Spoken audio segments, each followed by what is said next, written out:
Hey, it's Katelyn and Adam from Enta Asks. Click on the subscribe button below so you never miss an episode. Also, you can follow us on LinkedIn and Facebook. Hi, this is another episode of Enta Asks. I'm Katelyn Bullock. And I'm Adam Kolozetti. We're the founders of Enta Solutions, and today we have with us Gordon McIntosh, and he is the owner of Adoil.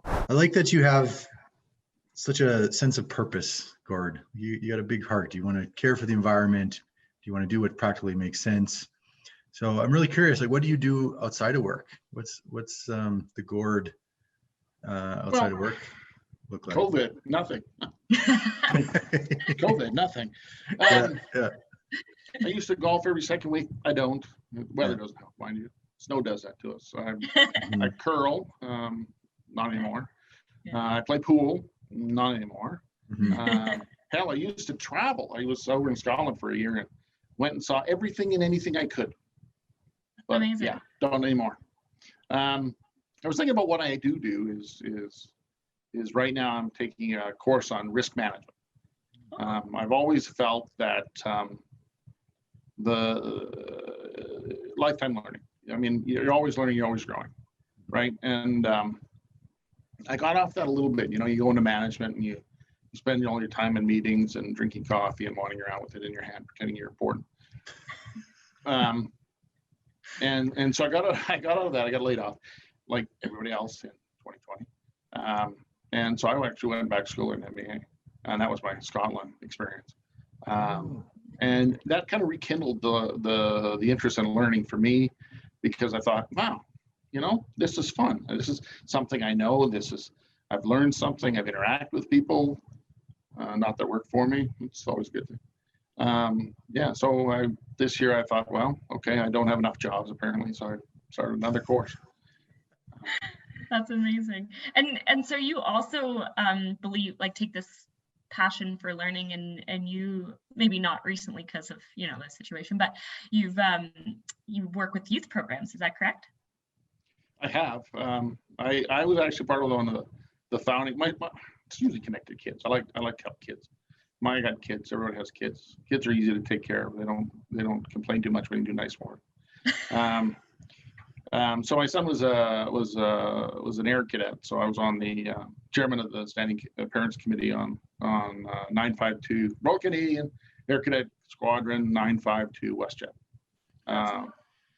He broke my heart. He went into the air cadets. I was a Navy cadet myself, so he betrayed me. He crossed the lines. Kids do that. Oh man, that must make for interesting dinner conversation now, though.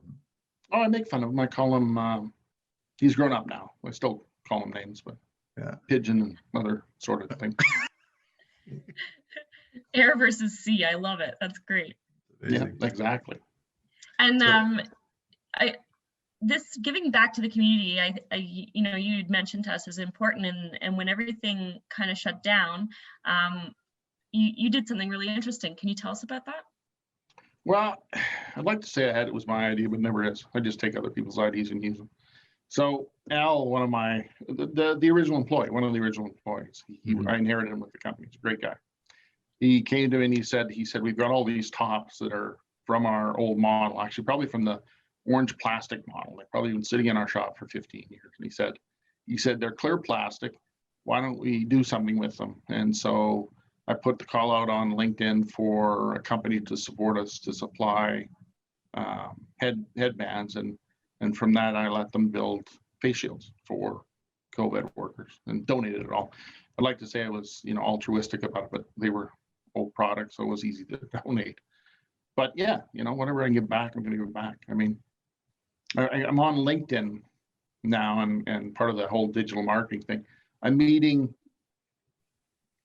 way too many people that are unemployed, and every one of them, I'm going to offer help, whatever I can do. So I've been getting guys' resumes and reading them and feedback, and yeah, I'm an engineer.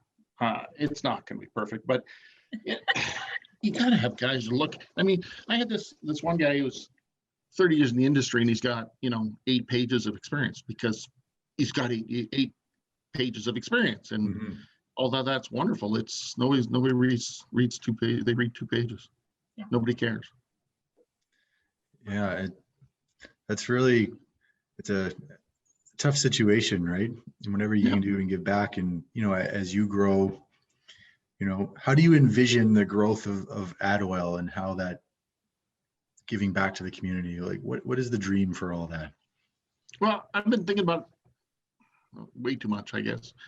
It's kind of what I do now. Go vet. I want it every well. I mean, that's part of it. I want it every well in Canada, and I want it on every well in North America, because the U.S. has the same issue. We already sell into that market, and the Americans do not approach environmental issues the same way we do. But that doesn't mean they don't care.